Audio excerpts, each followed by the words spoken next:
और आइए अब आपको दिखाते हैं 19 में 20 कौन। दूसरे चरण का चुनाव प्रचार थम चुका है। 18 अप्रैल को 13 राज्यों की 97 सीटों पर मतदान होगा। इनमें यूपी की 8 सीटें शामिल हैं। गुरुवार को यूपी की आगरा, मथुरा, फतेहपुर सीकरी, नगीना, अमरोहा, बुलंदशहर, अलीगढ़ और हाथरस में मतदान होगा। इनमें फतेहपुर सीकरी सीट से कांग्रेस के प्रदेश अध्यक्ष राज बब्बर किस्मत आजमा रहे हैं, तो वहीं मथुरा लोकसभा सीट पर बीजेपी की हेमा मालिनी चुनाव लड़ रही हैं। 18 अप्रैल को वोटिंग के लिए चुनाव आयोग ने सभी तैयारियां पूरी कर ली हैं। बुधवार शाम पोलिंग पार्टियों को मतदान केंद्रों के लिए रवाना किया जाएगा। पूरे देश में 7 चरणों में लोकसभा चुनाव हो रहा है। यूपी की 80 सीटों पर भी 7 चरणों में ही वोटिंग हो रही है। पहला चरण 11 अप्रैल को संपन्न हो चुका है, जिसमें यूपी की 8 सीटों पर मतदान हुआ था।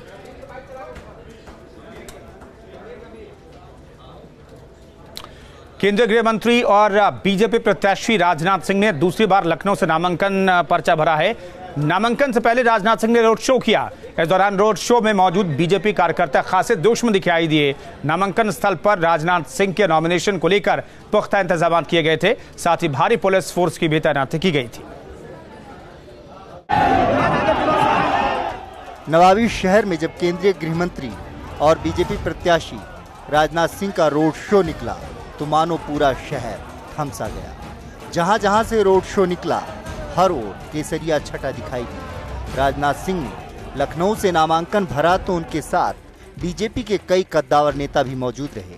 वहीं नामांकन से पहले एक रोड शो के जरिए राजनाथ सिंह ने शक्ति प्रदर्शन भी किया। 2014 लोकसभा चुनाव में राजनाथ सिंह ने लखनऊ लोकसभा सीट से करीब 3 लाख वोट से चुनाव जीता था। 2014 में राजनाथ सिंह को 5,61,106 वोट मिले थे और उन्होंने रीता बहुगुणा जोशी को हराया था। इस बार खुद रीता बहुगुणा जोशी बीजेपी का दामन थाम चुकी हैं। ऐसे में राजनाथ सिंह के लिए लखनऊ का चुनाव आसान जरूर दिखाई दे रहा है। हैरान करने वाली बात यह भी है कि अभी तक गठबंधन ने लखनऊ सीट से अपना कोई प्रत्याशी नहीं उतारा है। सबसे खास बात और अहम बात यह है कि चूंकि 5वें चरण में लखनऊ में चुनाव होना है, लेकिन अभी तक राजनाथ सिंह के खिलाफ ना तो महागठबंधन ने और ना ही कांग्रेस ने अपना कोई उम्मीदवार घोषित किया है। नामांकन से पहले राजनाथ सिंह ने मंदिर जाकर हनुमान जी का आशीर्वाद लिया। राजनाथ सिंह ने दूसरी बार लखनऊ से पर्चा भरा है। नवाबी शहर बीजेपी का गढ़ कहलाता है। रोड शो में मौजूद बीजेपी कार्यकर्ताओं का उत्साह ही इस सीट की कहानी बयां करने के लिए काफी है। लखनऊ से अविनाश सिंह के साथ टीम न्यूज स्टेट।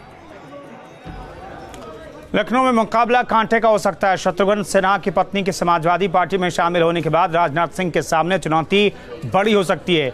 ऐसे में क्या कहना है राजनाथ सिंह का, ये जानने की कोशिश की संवाददाता रविकांत राय ने।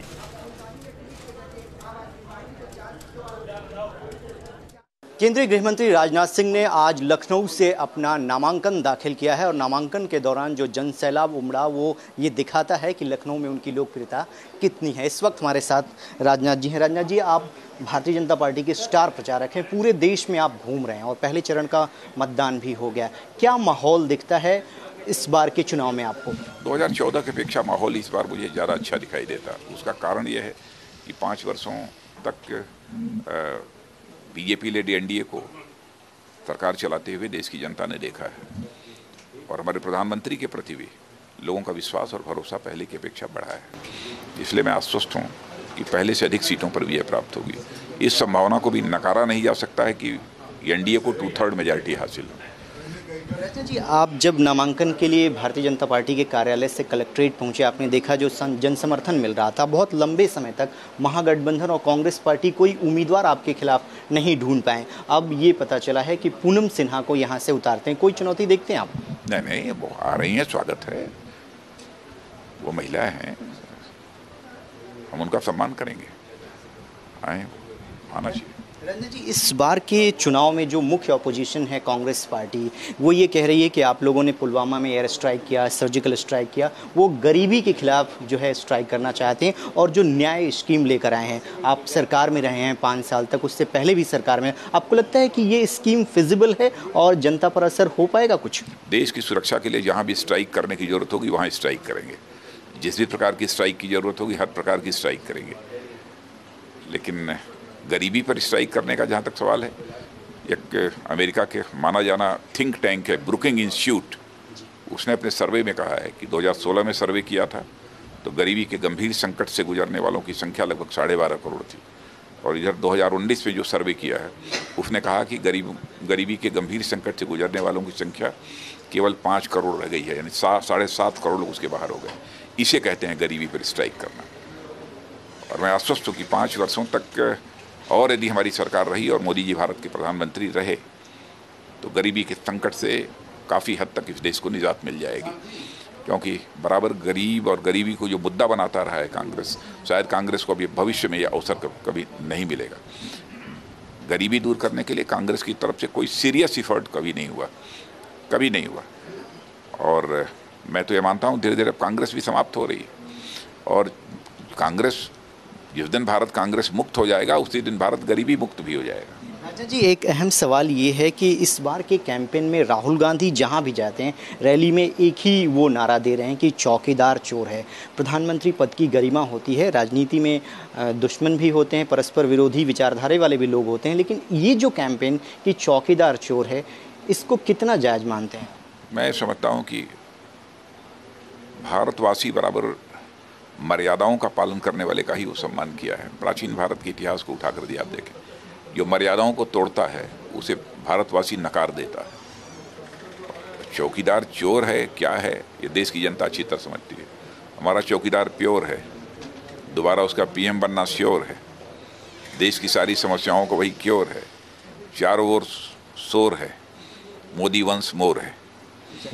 आखिरी 2 सवाल आपसे जानना चाहूँगा। आप लगातार कैंपेन कर रहे हैं, लेकिन कैंपेन के दौरान चुनाव आयोग की तरफ से जो हिदायतें आ रही हैं कि कुछ नेता अपनी भाषा की जो मर्यादा है उसको लांघ गए। खासकर मैं आजम खान की बात करूं तो एक महिला के खिलाफ जो उन्होंने टिप्पणी की है और उसके बाद वो धमकी दे रहे हैं कि वो जीत के आए तो कलेक्ट्रेट से ये जो कलेक्टर होते हैं वो तनख्वाह पाते हैं, उनसे ये काम कराएंगे, वो बोल नहीं सकते। सर, आपको लगता है कि लोकतंत्र में जो गरिमा है वो गिर रही है? हमारी भारतीय परंपरा में बराबर महिलाओं का सम्मान होता रहा है और होता रहेगा।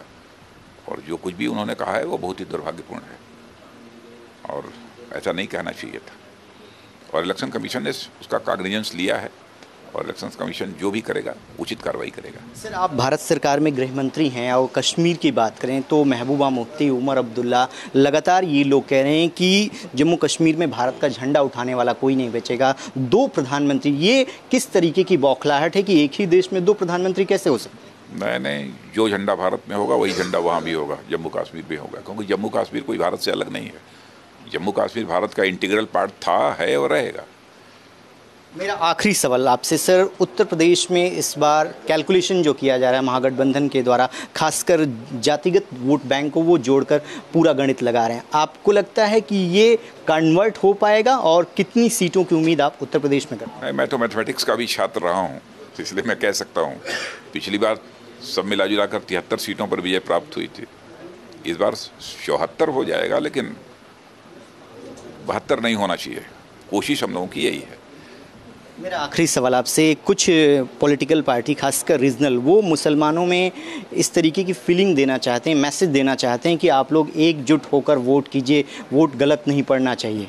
देखिए, यहाँ के अपने भारत के माइनॉरिटीज़ के मन में हम सेंस ऑफ फियर पैदा करके, भय पैदा करके हम उनका समर्थन नहीं हासिल करना चाहते।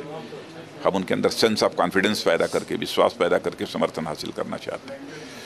लखनऊ की जनता को कुछ कहना चाहेंगे? आज आपने अपना नामांकन किया है और क्योंकि आपको समय बहुत कम मिलेगा यहाँ पर कैंपेन करने के लिए। नहीं, लखनऊ की जनता चुनाव लड़ेगी। मैं आश्वस्त हूँ, मुझे पूरा विश्वास है, पूरा भरोसा है लखनऊ की जनता पर। चलिए, ये थे केंद्रीय गृह मंत्री राजनाथ सिंह जी, जिनका ये कहना है कि उन्हें लखनऊ की जनता पर पूरा भरोसा है और एक बार फिर 2019 में एनडीए की सरकार सत्ता में वापसी कर रही है। वीडियो जर्नलिस्ट अतुल के साथ रविकांत राय।